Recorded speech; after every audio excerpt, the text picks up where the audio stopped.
Subscribe कीजिए cook with Nusrat को और बेल आइकन दबाइए लेटेस्ट रेसिपी के लिए। अस्सलाम वालेकुम। आज हम बहुत ही ज़बरदस्त सा मीठा बनाने लगे हैं। बहुत ही टेस्टी मीठा बनेगा ये। इसके लिए ये मेरे पास फियोनी है, इसकी जगह आप सवैयों का यूज़ भी कर सकते हैं, लेकिन इससे ये मीठा बड़ा ज़बरदस्त तैयार होगा। 4 टेबल स्पून मैंने घी के लिए हैं। 4 टेबल स्पून ही भर के मैं यहाँ पाउडर चीनी का यूज़ करूँगी और 6 टेबल स्पून भर के मेरे पास ये पाउडर मिल्क है, इसका यूज़ करेंगे। तो चलिए ज़बरदस्त सा मीठा तैयार करें इन फियोनियों के साथ। स्लो फ्लेम पे मैंने पैन को रखा हुआ था, तो ये देखिए यहाँ मैं इसमें देसी घी ऐड कर दूंगी।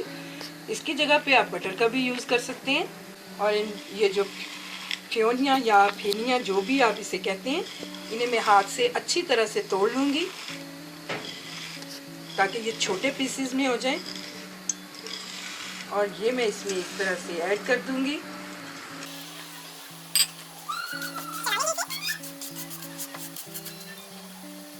पाउडर चीनी भी डाल दूंगी साथ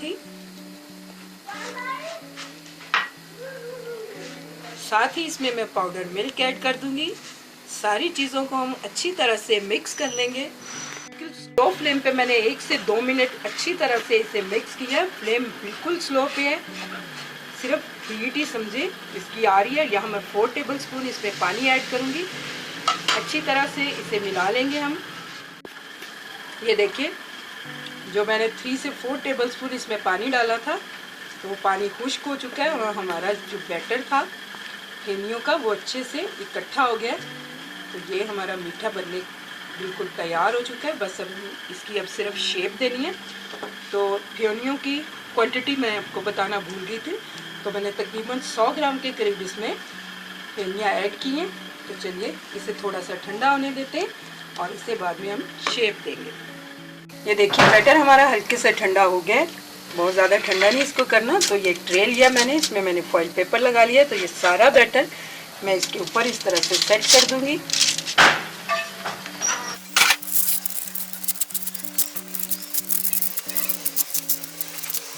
ये देखिए बैटर को मैंने अच्छे से चौकोर शेप में इस तरह से सेट कर लिया। तो इसकी कटिंग के लिए हमें इसे ट्रे से बाहर निकालना होगा। तो इस तरह से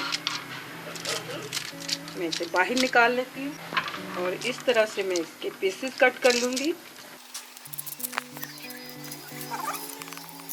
इस तरह से मैं सारे पीसेस निकाल के तो एक प्लेट में सेट करती जाऊँगी।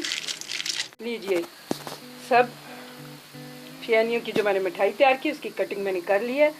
थोड़े से इस तरह से कटे हुए बादाम से हम इसकी गार्निश करेंगे, जिससे ये और भी मज़े का लगेगा। इस तरह से मैं सबके ऊपर लगा दूंगी।